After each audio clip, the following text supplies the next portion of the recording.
right, we are live, everybody. Welcome, everybody. Thanks for joining us. We're going to get started here in just a minute. We got a pretty packed house today.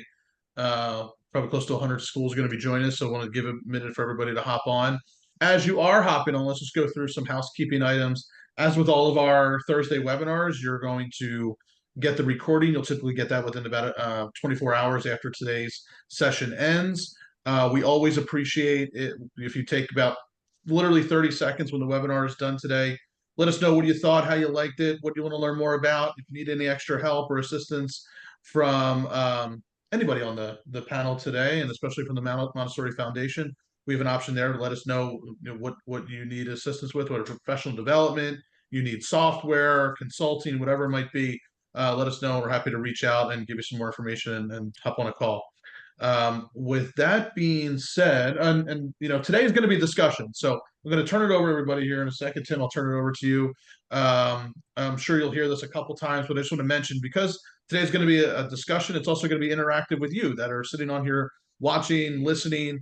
If you can use the Q&A box, I know there's a chat and a Q&A. If you can use the Q&A for any questions or comments that you have, it makes it a whole lot easier for us to manage, make sure we don't miss anything. So make sure you use that Q&A feature here at the bottom of the Zoom screen. With that being said, Tim, turn it over to you to kind of officially get us kicked off. Well, this is our weekly broadcast for independent school leaders, whether you're Montessori, whether you're in a parochial school, public, charter, independent, whether you're in Australia, like my friend Marc Powell, who's gotten up at 4 a.m. to join us. Wherever you are, this is a forum for all kinds of topics having to do with educators and educational leaders. I'm going to let my colleagues introduce themselves.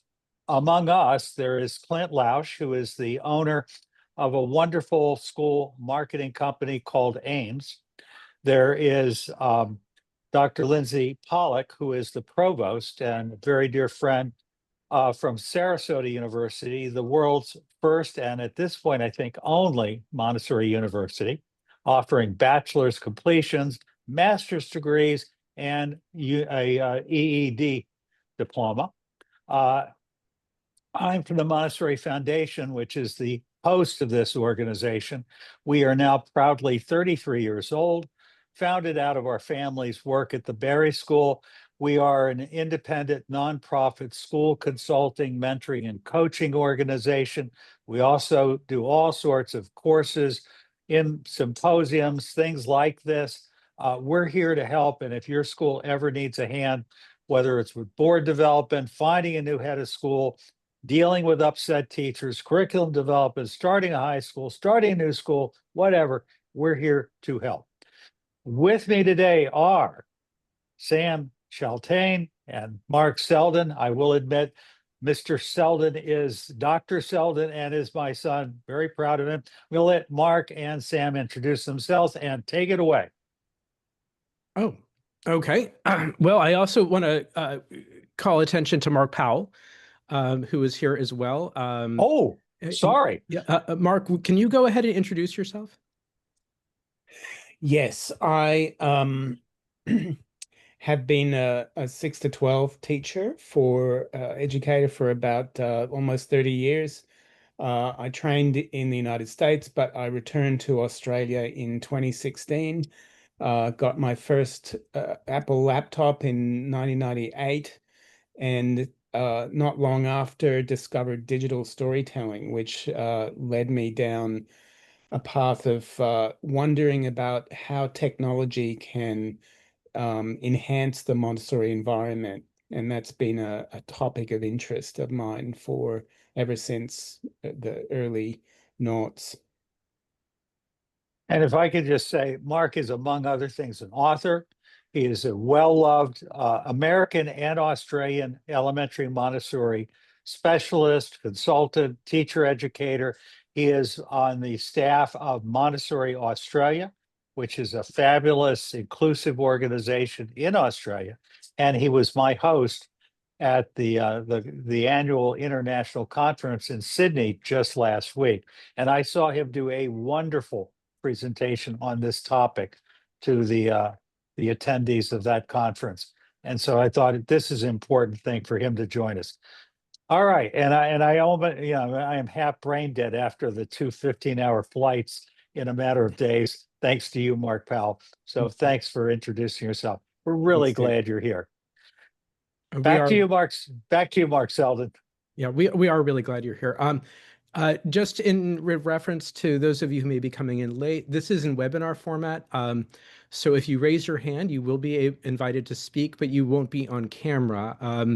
We do recommend people use the Q&A button at the bottom of their screen if they would like to contribute. And we do very much welcome such contributions. So, all right, my name is Marc Seldin, Dr. Marc Seldin. I have an EDD in educational leadership. I co-founded the Montessori Center for Guided Montessori Studies. I own a couple Montessori schools. But my background was actually originally in technology before I got into education. And specifically in things that might be called AI, but they were earlier. They certainly weren't the kinds of technology they have now. But for that reason, I also have long been very interested in these things, specifically in technology related to dealing with unstructured text and what you might call a chatbot nowadays. So I'm very intrigued by how this all works together, but I'm also, I'd say, particularly interested in how this technology is going to fare both in our classrooms and in our own lives as educators. And so thinking about it, I've been wondering what we can do to help support educators. So asking around, I was told that I should really speak to this wonderful gentleman that I'm about to introduce, Sam Chaltain, who's been doing a lot of thinking about this topic. But again, I want to be clear, I'm not here to recommend specific tools. We're not going to get into any finite or formal declarations of what best practices might be. What we're going to be doing is a discussion and an exploration of the various topics. So I'm very excited to have everyone here today. Lindsay, who's here from Sarasota University, I'm hoping she'll speak a little bit about her experiences in higher education. Marc Powell, I'm hoping you'll talk a bit about your experiences and what you've learned. And I'm really hoping that we're going to learn from all of you. So for now, let me just turn it over to Sam Chaltain and take it away, Sam. Okay. Hi, everybody. Happy Thursday. Thank you for making this time. My name's Sam Chaltain. I'm here in the belly of the beast in Washington, D.C. I am a lifelong educator and writer, and I spend a lot of my time trying to find and tell stories that can provide a clearer window into what the future of education must be. As many of you may know, I am a huge fan and devotee of Dr. Montessori. In fact, I proudly share a birthday with her, August 31st. And I am certainly not an expert on AI, but I am paying close attention like the rest of you. And so, as Marc said, this is going to be a conversation. I am merely the facilitator, not a presenter. And what I was thinking was that we should have this conversation, or at least I'm going to tee up the possibility that we have this conversation in 3 stages, that we begin by thinking from the most macro lens, the planetary, that we then shift to the professional and start to think about the implications of AI on our particular field as educators, and that we then finish with a little bit of time to think personally about what each of us most feels we need and want in order to feel like we can really integrate AI into our practice. Sound good? Sounds good.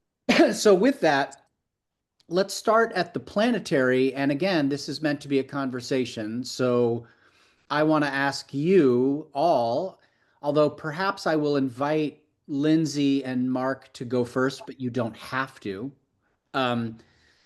think about what do we all think of AI's arrival in the most broad conception of the terms? What do you hope or worry it augurs for us as humans? And let's just start to orient ourselves to that biggest, most broad question before we get into the specifics of our profession and our practice. Who'd like to go first? I'll jump in. Thanks, Sam, for the invitation to start this discussion off. My relationship with what we think of as computers goes back to the point where computers were big rooms of digital machines, and I remember learning, programming basic in Fortran and carrying around big boxes of cards to load into this big brain in the other room that was going to spit out all of this information for us. So it seems to me that from that beginning where I was first introduced to computers and technology that was sort of this thinking machine, it seemed inevitable that we would arrive at where we are today. At Sarasota University, we recognize that AI, and we refer to AI as augmented intelligence as opposed to artificial intelligence. And I think that's for us, it's an important nuance in that we encourage our learners to embrace this information technology as a tool and to not be afraid. I think, I have seen lots of the sci-fi movies where the machines overtake the world and the humans become, the prey. And I think ultimately that's the fear that somehow we will be subjugated to the whims and the fancies of machines, that we will lose our humanity ultimately, and that we will be, victims of our own inventions. So I think on a very, cosmic level, there's this underlying fear for our very survival and our humanity. And then when we get to the logistics, of day-to-day living, and especially in the higher ed space, how do we make sure that the work, the products that we're grading on a very micro level, how do we know that this is authentic student work? How do we know that we're grading something that has been produced by an individual and that it reflects their inner thoughts, that we're not just copying something that seemed convenient at the time? Thank you, Lindsay. Yeah, I think it's interesting, the point about augmented as opposed to artificial intelligence. I saw recently that the historian Yuval Harari believes we should refer to it as alien intelligence. Marc Powell, that is, what do you make of AI's arrival in the broadest possible sense before we hear what others think and before we start to drill down on the specific implications of that arrival for our work as educators? Thanks for asking, Sam. So I am afraid, but not of AI. I'm more afraid of us, humans, because I think that we're not ready. We're not very good parents. There was a book I read many years ago by Mo Gaudat called Scary Smart, and he was I think a COO at Google X way back when they were just beginning to experiment with AI. And then his eldest son was killed in a routine hospital operation, and he reevaluated his life and went along a different path that he called A Billion Happy. So he publishes and he does podcasts, but he also writes about various topics. And he wrote this book about AI where he basically portrayed it as a super intelligent infant. And this infant intelligence is basically being raised by us by watching humans. So every time we give a command to Alexa or Siri, or we ask Netflix for a violent movie, or we use AI in various ways to cheat, steal, lie, various ways. We're teaching this infant that humans are unreliable, that we're unethical. So he's very clear that if we keep going down this path and using AI for nefarious purposes, um, we're going to raise this infant with the wrong morality. So I believe that we've shown ourselves in our inability to agree about safeguards around the use of AI, that we're not ready for the singularity yet. So that's why I'm a little worried about how fast AI is developing. I think in traditional education, I see signs that humans are using AI to ramp up the factory model. They're using it to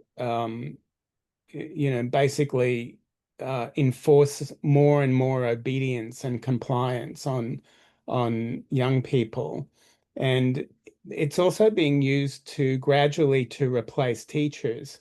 Once we have once we see the Neo robot and the Optimus robot walking around among us, walking the dog, doing the shopping, mowing the lawn, I think it will get parents accustomed to seeing robots among their children. And once that happens, I think that governments will be really tempted to use robots to overcome the crisis in traditional teaching, where it's harder and harder to find humans who want to do this job. At least in Australia, that's the case. And I believe putting robots in front of children is a line that we should not cross as humans, because we're in grave peril if we do that. So I believe, just to conclude, that it's our cosmic purpose as Montessorians to help people understand the importance of the human relationship in education, and that young people are very impressionable, and that if we have them impressed by AI, robots with generative AI embedded in them, it's not going to go well. We have to imprint young people with human interactions, no matter how flawed those humans are. It's still no matter how good the software is on AI, they're not the same as human intelligence. So those human relationships are very important. And I think it's our task, our cosmic task as Montessorians, to come together, as Maria did when she spoke to the UN General Assembly, to warn humans about things that are not in the best interests of young people. Thank you, Marc. It's unfortunately very much also true here in the US that it's becoming harder and harder to find and keep good teachers. I do want to respond to one of the questions that was put out there by Soraya about, if she were alive today, would Dr. Montessori embrace AI? I think it's safe to say that we could just be like unequivocally yes, because Dr. Montessori was fearless and was most interested in going where the questions led. So in a way, even what we practice today as Montessorians would have continued to evolve had she continued to live. So in a way, it's incumbent upon us now to pick up that mantle. Before we shift to specifics about the profession and how we really do that, anybody out there among the attendees that would also like to offer a word or two about this broadest question of AI's arrival and what it augurs for we Homo sapiens? We want to remind everyone, if you raise your hand, we will unmute you and you can actually be in live conversation, not just chat.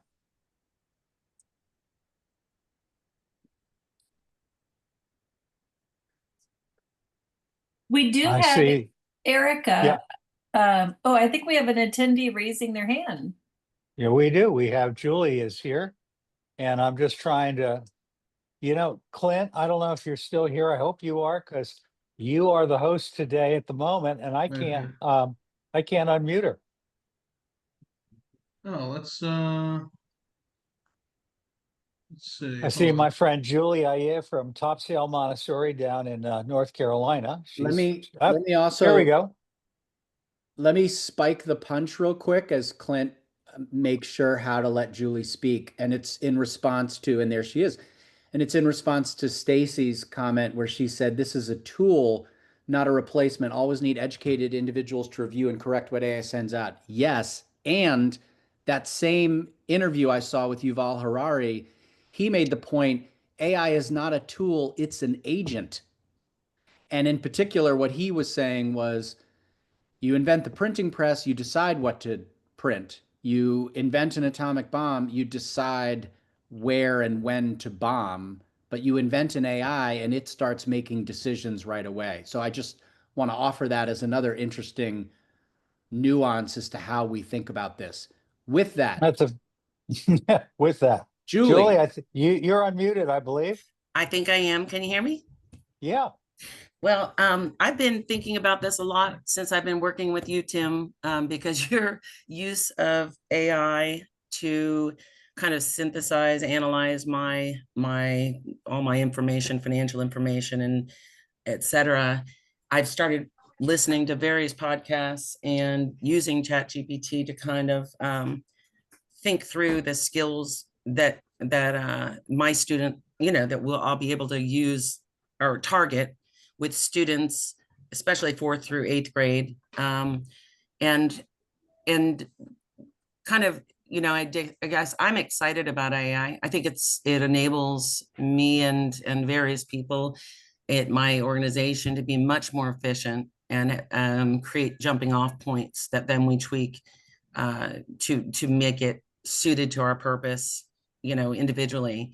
But there is a podcast I listened to last night, and I sent it to you actually, Tim, that is a Kara Swisher on point, or it's on with Kara Swisher, and she's interviewing an economist and I forget the gentleman's name, Marc, somebody who's been kind of looking into AI for the past decade.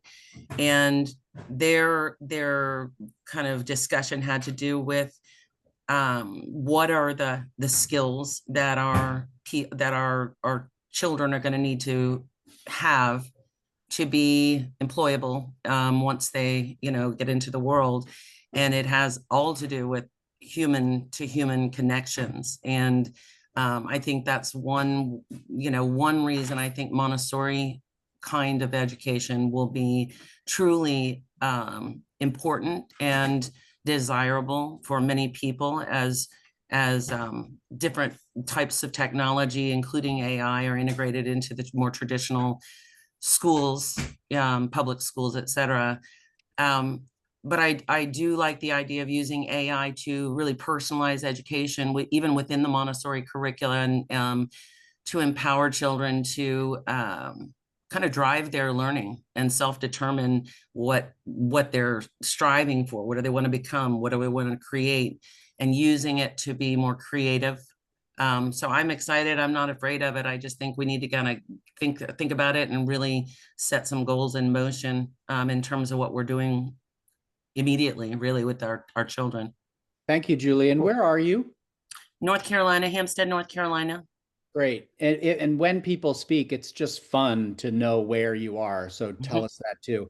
I see that Margaret raised her hand, but I also note that in the chat, Stacy had asked to go next. So Clint, is it possible to unmute Stacy Cataldo, and then we can hear from Margaret, and then I'm going to move us into a more explicit conversation of the profession?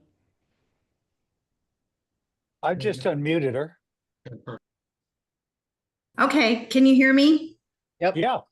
Okay, wonderful. Well, this is fun to be involved in this. I am not a very technology savvy person. However, I have 3 Montessori children who are out in the workforce and are finding that they are using it on a regular basis. So they're trying to bring their aged mother along. And I continue to work. I'm a former head of school. I'm in Cedar Rapids, Iowa, and I continue to work with this school and was asked to provide some information on classroom management. And my daughter said, Mom, this is a perfect opportunity for you to try this. And I said, no, I'd rather just get out my book and go through my highlights. She's like, no, let's just try it. What we did was very general. And I'm like, see, this is what I mean. It's so general. She's like, Mom, put in the author's name and the title of the resource that you're using. I did. And I swear to God, it spit back. I went through my highlighted book and looked at what it gave me. And it took 3 minutes, if even, for it to give me exactly what would have taken me hours to synthesize. I think there is some strong possibility of using this as a tool, but I'm also very concerned about our young students understanding the difference between critical thinking, because you still have to understand, Montessori said, from the hand to the brain. So when I take these webinars, I'm writing it all down because that's how I can understand the information. You have to be able, as a human being, to take a look at what this puts out there and be able to differentiate between what's accurate and what isn't. So I think when we're working with our kids, especially at the elementary and high school levels, I don't think this has any place in our primary or certainly pre-primary classes. But older children, it's one of those things that my kids are being told, if you do not have an understanding of AI, you're done. One of our daughters just spent 6 months in London and was talking with people about potentially getting a master's degree. And they told her it was a complete and total waste of her money because AI is taking over so many things that if she really wanted to get on a successful career path, she should go down the trade route. So we have to be working with these kids from a very young age to understand the power of this, but understand that we are still the human beings and we are still in control and we can still determine what AI puts out and what it doesn't. And I just don't want to see us lose sight of that. So that's that was really well said. I really appreciate what you contribute there, Stacy. I mean, I always think of AI at this point. Thank God we don't yet have a singularity, i.e. a truly self-aware, autonomous thinking being. It's still at this point kind of like, at best, a dumb grad student who's kind of finding its way. But it certainly at this point is lots of fun to play with. And the ethical questions, what do we do and how do we teach this? This is great conversation. Well, thank you. Thank you very much for allowing me to attend and thank you for unmuting me. I appreciate it. Let's go ahead. I was just going to say, it is also a very fast moving train, right? So, I mean, it just to keep in mind that ChatGPT made its debut without any fanfare 2 years ago this month. That's how recently all of this is. And I shared earlier up in the chat, I wrote a column recently where I was trying to outline some AI rules of the road. And one of the people that I cite multiple times in that article is an AI named Aiden Cinnamon Tea. And he is definitely more, or they are definitely more than simpleton. And so we have a lot to sort through. Let's hear from Margaret. And then I want to shift us to a more explicit conversation about the work that we do. Margaret, welcome. I may need to manually unmute her. Margaret, it sounds to me like you haven't been unmuted yet. Hang on. Here we go. Hold on. You got the floor, Margaret. Thank you, Tim. Hi, everybody. I'm Margaret Combs. I'm in Chicago, also known as the other belly of the beast right now, if you're in on what's happening. My background pre-Montessori is in fine arts. I'm a sculptor, a welder, a painter. My daughter is a musician. And I think there's a really interesting balance here. I'm a huge fan of the potential of AI. I'm also have some of the same fears. And I think a lot about as a head of school and going through ICE, and it directly affects my school.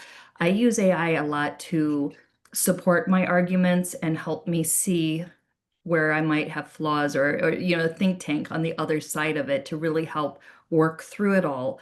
It is here, it's not going away. I think that's something we have to acknowledge, but AI is so much more than ChatGPT, and I think we have to be careful of authenticity. There's been a couple comments about the humanity of this or the ethical elements. If I get a document that is clearly written on ChatGPT, I immediately kind of lose a little respect because it's too clearly coming from somebody else. And I think we can use it as a tool. A tool is only as good as we train it, but we do have to look at the bigger implications of where is it going. How can it be used both positively and perhaps counterintuitively or negatively in culture? And so I just think we have to be really well-rounded on that social implication. If we use it to help us think through things, it's like sitting in the library doing that. In some regards, it's faster, but if we don't take the time to understand the information, it's really a useless tool. Thank you, Mark. Again, yeah, great thing. Mark, did you say you wanted to, Marc Seldin, did you say you wanted to say something? I think both Marks. Yeah, I think they do. You're on Mark, mute, Mark. Yeah. Sorry about that. Yeah, I was asked to share a comment by Dr. Michael Levins, who's the president of Sarasota University. And he says, it can be hard to bifurcate the conversation between the philosophical and contemporary application of AI. The future can be scary, but we cannot become frozen as the current applications can be amazing. And I definitely would, I'm glad you said that, Dr. Levins. And I also want to I want to sort of double down on that because I think we have no idea where we're going to be in 10 years, maybe even in 5 years. One thing I really do appreciate that Sam said to me the other day in a conversation was that this is not a genie that's going back in the bottle, right? And AI is not going away. Some of us may wish it to, but it is not. In my own career, I worked for a research company for 11 years, dealing with a lot of the same kinds of problems that modern AI, which is to say transformers, deep learning, multi-level language networks with transformers using attention, this particular algorithm that were not solvable because we didn't have those algorithms yet. Who knows what algorithms are going to come out in the next 5 years, right? I mean, to say that we don't have conscious AI right now, I think most people agree we don't. I don't know how we can know that for sure, but I'm willing to say sure, probably we don't. But there is this big unknown about where we're heading. But we can only answer the questions in front of us, right? We can only try to think about what do we have available? How can we use it? Are we going to allow her becomes, as Michael says, as Dr. Levin says, can we become frozen? Or can we try to figure out what are the proper use of what we have right now? How can we use this? What is the benefit? How can this make the world a better place? And so I really appreciate that we're having that conversation. Marc Powell, you wanted to say something too. Thank you. Yeah, I've always liked the comment that I heard many years ago that your job won't be taken by AI, but it will probably be taken by a person who uses AI.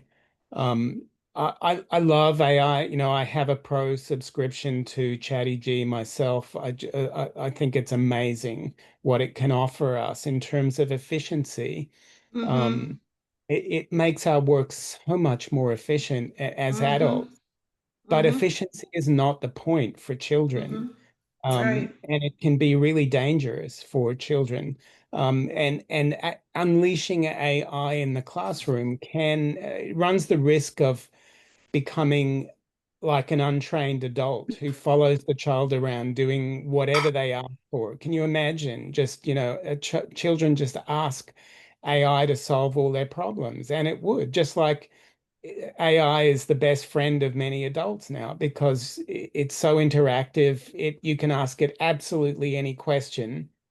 The answers are not always very accurate, but if you know what prompts to give it, then you can certainly get closer. Um, I think it's a bit of a myth that AI personalizes learning. I'm reading this really great book by Julian J. Ed, the AMI trainer, who it's called "The Child Is Not an AI." And in it, he analyzes a lot of the arguments for AI, and one of them is this idea about AI personalized learning. What I think he says, what we mean by that is that AI can adjust the level of difficulty for problems that are given to students. But the cost of that is that it takes away the learning that comes from mistakes, and also from takes away the problem solving that comes from getting frustrated when the problems that you're facing in the curriculum don't match your level of learning. So imagine if AI gives students problems at just the level of their problem solving ability, then where's the learning from making mistakes, from being frustrated by not being able to answer? So I think, it's possible that there are definitely, I agree, some uses that AI can have in classrooms, um, but it needs a much finer level of understanding of how to use AI in that granular way before we can really unleash it in classrooms for students. But as a tool for adults, absolutely fantastic. We already have learned to think as adults, but children haven't. So we can't unleash this powerful thinking machine in the classrooms that will take away the learning, the learning to think that comes with classrooms. I must say, Mark, in your presentation you gave just a couple of days ago, I saw things that made perfect sense, but I hadn't seen before.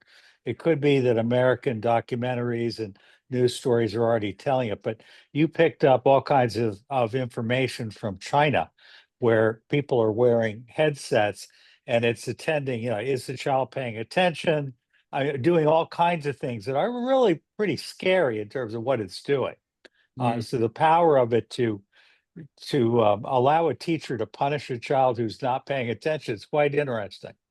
Yeah, I have to say, some of the Chinese delegation that were at a convention last weekend came to me after that and said that they were really worried that people were thinking that all Chinese schools do that. So I just want to put in that disclaimer that this was an experiment. So they had headsets, bands that were put on the heads of students in this particular school. It was a Wall Street Journal newsreel. And I don't know how widespread that experiment was, but what it did was measure the level of concentration in these students.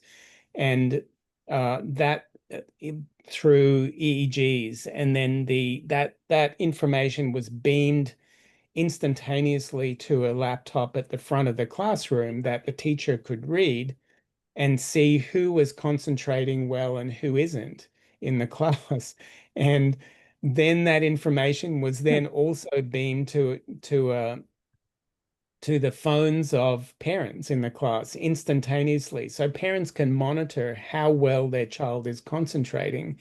And the reporter interviewed some of the children, and some of the children said that their parents punished them when they weren't, because they weren't focused a lot of the time. And the teachers who were interviewed said that it also made the students more on task all the time. And so grades were rising, test scores were rising in the classroom. And then some students said, well, this makes it really hard for us because what used to be an average score of like 75% or whatever, now the average is 95%. And so it makes it really harder and harder to keep up. So, the implications of using technology in this, it's like the factory model on steroids. And I think that use of AI is really dangerous. Now, I also showed a video about a high school in the UK, just to show that this is not something that's unique to China because of the cultural emphasis in that country on academic competition. It's also being used in other countries. And in the UK, there was a high school that is sitting young people in front of laptops all day, and the AI decides what they're learning. And the principal was interviewed and said something to the effect. Well, one of the students said that he liked AI because it helped him become a smarter student, and that his human teachers didn't know what he was good at. And the principal also reinforced this position, saying that humans were inherently fallible, and that AI had a much better sense of what students were capable of. My question was, is it that this student's teachers didn't know what he was good at because humans are fallible, or is it because of the structure of the classroom, that traditional structure, which doesn't allow for teachers to really get to know and have a good relationship with their students? I think it's the latter. I'd like to pick up on that and tee up in these last 15 minutes a conversation that really gets into everybody's individual practice. And the word has been used a few times already about efficiency. And certainly it's possible in the modern surveillance state environment to affect a far greater efficiency than was ever imagined. Mm-hmm. It's happening with all of our smartphones, which are making us more efficient consumers as well. And in all of these things, I'm afraid to say, in this way too, the genie will not go back in the bottle. But I think we all agree we are not here in general or with the particular focus of AI to talk about how to make our schools more efficient. We're here to think about how to get even better at helping our schools be places where young people become who they were most meant to become. Mm-hmm. And in doing that, I want to share with you a quote, and it's a quote that I read in that same book by the AI named Aidan Cinnamonty. The name of that book is Burnout from Humans. There's a link in the column that I shared. So this is Kasia Haneke, who's the Canada Research Chair in Indigenous Peoples Wellbeing. And I love this as a frame for what we're going to shift into in the last 15 minutes, which again, let's not even pretend that what we're ultimately trying to do is use AI to become more efficient. Let's imagine that the only way that we're going to use this, if we're going to use it right, is in transforming the world and our practice. And he says we've been programmed by systems that thrive on forgetting. This is also true in our educational systems, right? We are all, if we're not careful, going to keep perfecting our ability to succeed in systems that no longer serve our interests. But he's like, what if, against all odds, AI, born of Earth's ancient minerals and ingenuity, could become the unlikely guide to help us remember how to care, respect, and embrace responsibility for the sacred web we're part of? And now the question, right? Which is, if we think about AI, clearly its superpower, one that we could never hope to match, is pattern recognition and pattern extrapolation. Yes, it can plan an amazing 3-day weekend in Berlin Yes, it can give you quick answers or design a workout regimen, but really, if we're going to utilize it, we should be utilizing it in the way that, say, Google DeepMind is doing with Dolphin Gemma, where they're literally taking the recordings of dolphin vocalizations and trying to use the pattern recognizing superpower of AI to decode what dolphins are saying so that we might communicate with them. And now the question for all of you, which is, if we imagine in our practices AI allowing us to do something that we could not otherwise do, that is ultimately in service of those young people becoming who we most want them to become, what would that be? And what would you need to have and learn and become fluent in order to make that world possible? Because if that ain't the question, then we're all just whistling Dixie. Marc Seldin, you want to start us off? And you're on mute still, And Marc. I'm unmuted again. Yeah, I do want to say something. I think there's a lot, of course, to be concerned about, and I don't want to diminish those concerns, but I want to also talk about what I think is an opportunity for education that has never existed before, and that's the ability to really teach metacognition. Using AI as a learning accelerator, it's possible to actually have lesson planning around the idea of guided learning, right? Like working with an AI to develop a solution can actually be a kind of learning experience that would frankly not be available to any human until they become an adult and a manager, right? Until you're a manager and you're working with people and you're giving them assignments, you're trying to synthesize all that stuff, or maybe at least a project leader of some kind. There's a lot of kinds of activities that just are difficult to obtain in a normal classroom, right? Now, that's not to say that I'm ignoring all the other kinds of concerns that people have raised, but I do want to say that I think there are kinds of things that can happen. For example, we've been talking at Bridgemont, which is one of the schools that I helped found, about how AI can actually be used to help children understand the writing process.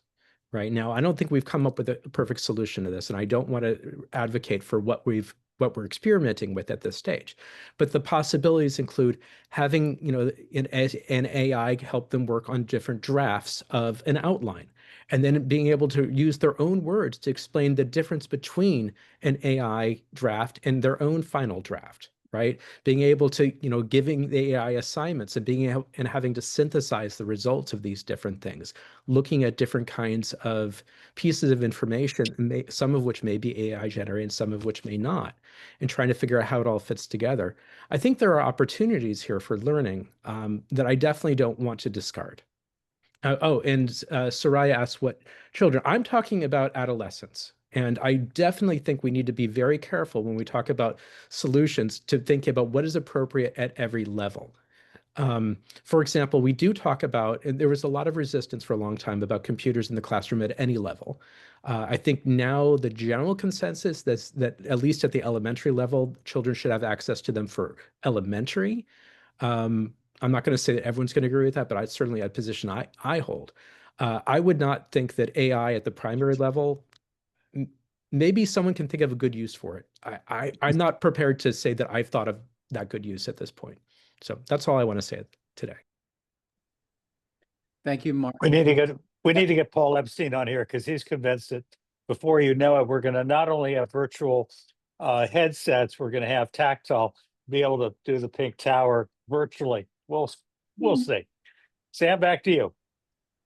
Yeah, I put in the chat a quick restating of the question that I was going to suggest that we end with, because it's the most practical of all, but I'll repeat it and then urge people to both raise their hands and share their thinking out loud, and also to just use the text thread to respond that way as well. And it's just, what do you want and or need to learn and experience in order to feel like you can properly leverage the power of AI to improve your practice and help your students optimally learn and grow? Who would like to? See, Stacy has raised her hand. Hang on a second, Stacy. And while Stacy speaks, I want to encourage everybody else to offer your thoughts in the chat.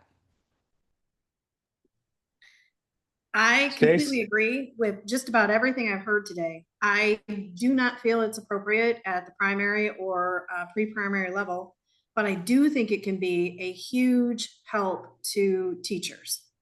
And I would like to know more about how to understand AI better, so as to, I guess, the more you understand it and the more you communicate it with it, it gets to know you, and therefore it can give you better answers. I think I put a question out there to everybody about, has anybody ever considered putting their observation notes in? And, you know, what does it think you should do next? I could see where that could be very helpful to teachers in a quick moment. Again, I don't think it's AI or humans. I think it can be the two together. AI could be a tool that could help the teacher better serve the child. And when it comes to the upper grades, that gets a little scarier to me. But I'm just trying to figure out how to use it to begin with. I'm thinking, how do we use it as a tool to help us and not replace the humanness that is necessary in any environment where you're working with another human, traditional or Montessori. Right. Thank you. We could probably use a really great practical series of classes about how adults who love Montessori and love children can use AI in our lives for practical things, like planning a trip to Berlin. Sam? Yeah, and I think part of what Stacy's comment illuminates is that for a lot of us still, the first, almost the threshold of what we want and need is to become a little less scared. Yes. And a little more attuned. So I think that's an important thing to underscore. Sarah and Rupali. I just unmuted Sarah first. Can you hear me? Yep. Yeah. Yeah, I just wanted to, hi Tim, how are you? Sarah, is that you from Sarasota? It is, yeah, Sarah from Sarasota, yep. Good to talk to you. So I'm in the process of career changing, and I'm actually at UF right now, and getting a master's in education, and I eventually want to go and get my Montessori master's as well. But one of the things we're using in UF, which I really love, is we videotape ourselves giving a lesson. And then we put it through this AI tool and it gives us feedback. And it even counts our ums and ahs. It tells us, what we did well. If we wanted to highlight, how many times did we do high level questioning, it'll point out those things. It'll give us ideas for improvement. And I was really nervous about it at first, and now I love it. So it's amazing, I think, for that kind of thing. That is great. And there are a number of Montessori and non-Montessori software providers that are eagerly working to try to figure out how to use AI to help people that are running schools to do it with less aggravation, better accuracy, support teachers in communicating. Yes. My friend Navneet Rastogi from India has a Lumine software who would probably love to come on this program and talk. Thank you, Sarah. Yeah. Marc, before you get on, go ahead, Sarah. You I finished? was just going to say, somebody asked what it's called. I think it's called Go React. I'm not 100%, but I think that's what it is. Perfect. I'm trying to remember. Sam, who was the next person that wanted to Rupali speak? Sharma. Hi, Rupali. Are you able to speak? Hold on, I may have to do it for you. There you go. Hello, everyone. Thank you. This is a wonderful presentation. Hi, Marc. Nice to see you. And I wanted to share that we are based in Worcester, Massachusetts. We are a Montessori school with a focus on STEAM education. It's an integrated program, and we go from ages 2.9 to 8th grade.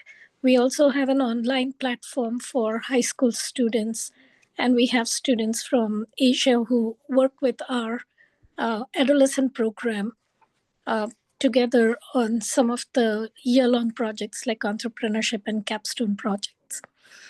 So we've started using AI and mostly in the administrative work, and we found that to be very helpful. Some of the teachers also use AI for writing their newsletters or getting some of the administrative work, and that has, just been efficient, as some of the speakers have said. Now, with the students, I agree with Mark that we can't have them using AI. It's too soon, too early. They have to learn to think, to regulate, to make mistakes, to build resilience through trial and error, which is the beauty of the Montessori, all of the Montessori materials. And so while we are a STEAM integrated program, we do teach children that STEAM is not necessarily just digital tools, and learning to use doing carpentry or sewing, baking, all of those are technology tools. Now, one of our alumni, he came back to teach cooking classes. And so they did use AI to make recipes and do trial and error. So in that way, they could still do the hands-on baking, but they could use AI for just having some fun about, how are we going to change the variables in our cooking recipe, and try that out. Our sixth grade and up, when they do their capstone projects, they are required to write a poem. And so they have to write their own poem, and then they use AI to create a poem and then compare, and they have to see how they have to give the prompts multiple times to even get close to what they've written. So it doesn't replace the work they do, but it helps them learn that there is this tool, and if you use it as a tool, just like you would use a computer or you would use another tool in the classroom, then it works for you. But yeah, agreed that it is pretty scary because it is so much more faster than all of the other tools that we use. Those are my 2 cents. Thank you.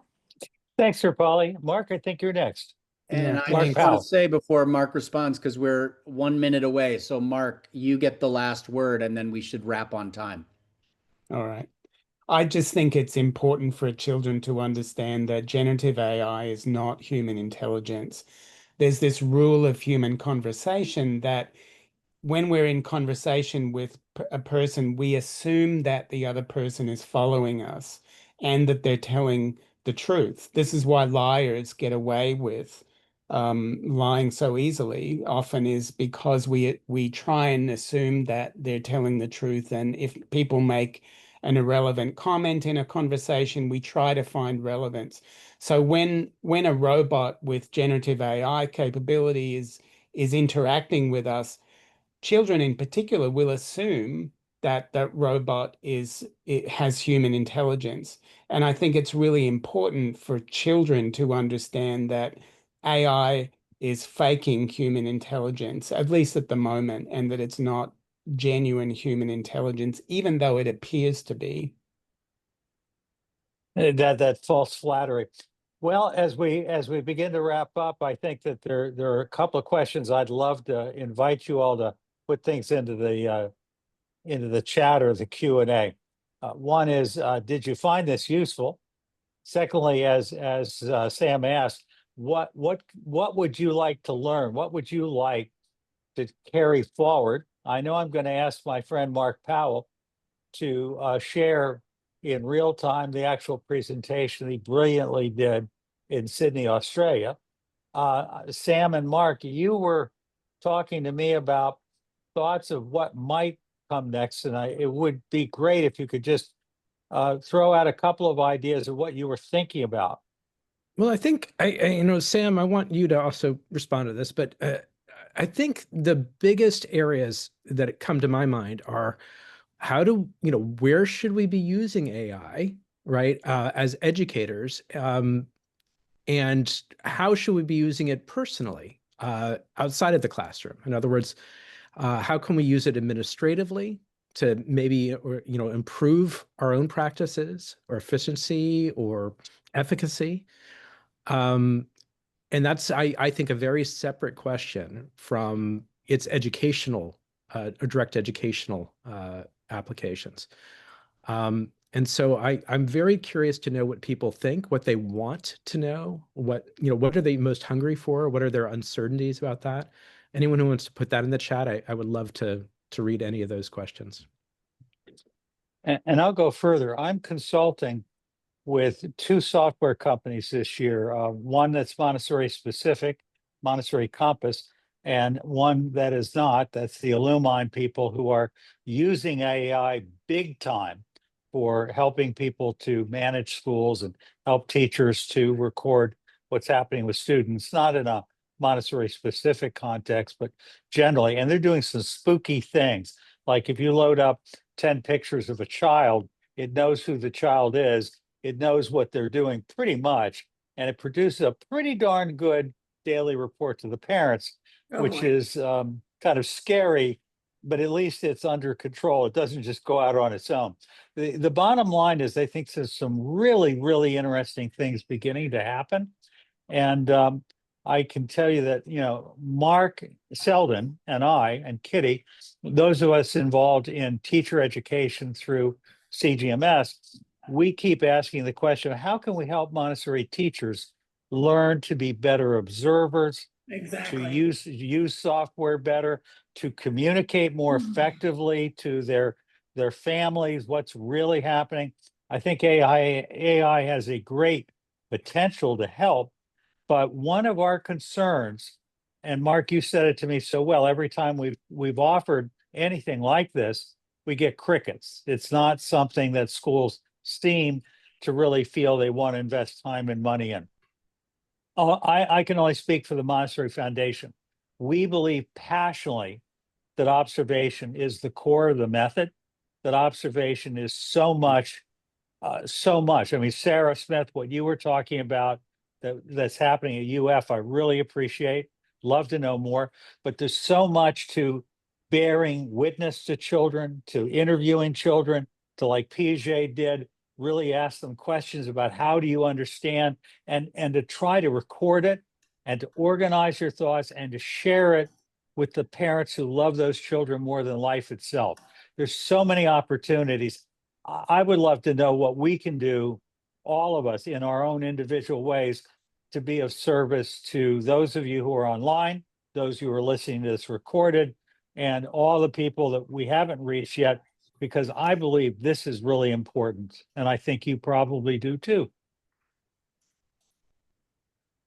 So again, thanks for, go ahead, Marc. I was just going to ask Sam if he had any final comments or thoughts. Very briefly, because we're past time, I just want to thank everybody for making the time to come and participate. It does feel pretty urgent and needed for us to create ongoing spaces in which educators can start to orient themselves to this strange new technology and brave new world in ways that result in an improved quality of practice. So this has been a helpful next step in thinking about what some of those spaces might need to look like. And so until next time, thank you all for coming, and see you down the road.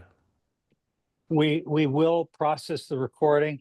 I will try to summarize what's in this chat, because there's been so much interesting content in the chat. I'm not just going to dump that out there, because there's all kinds of private communication, but we really appreciate you all. Thanks for coming. We are a Montessori school. We don't necessarily start on time and end on time, but we do try to respect everyone's time so that you don't feel guilty if you have to leave to go to your next appointment. I thank everyone for coming. We will hopefully see all of you next week on Tuesday. Clint Lausch and I will be back with our weekly show on how to recruit and retain your ideal families, which, by the way, uses AI big time already to help people in schools to do the work, screen people, find the right people, all kinds of things that we're doing with AI that really is working. And then next Thursday, I'm not quite sure what our topic will be, but Lindsay and Clint and I, we are the current committee. We invite Marc Powell, Marc Seldin, Sam Chaltain. it's a happy band. We are happy to have suggestions of topics, speakers, strategies, and we would be happy to put together totally separate series of either lectures, courses, seminars. I suspect Sarasota University would be more than happy to do a course in AI and Montessori education. There are all kinds of Most possibilities. definitely. So bottom line is, this is just the beginning, and I thank everyone for coming and being part of this. Bye, everyone. See you next time. See you next time.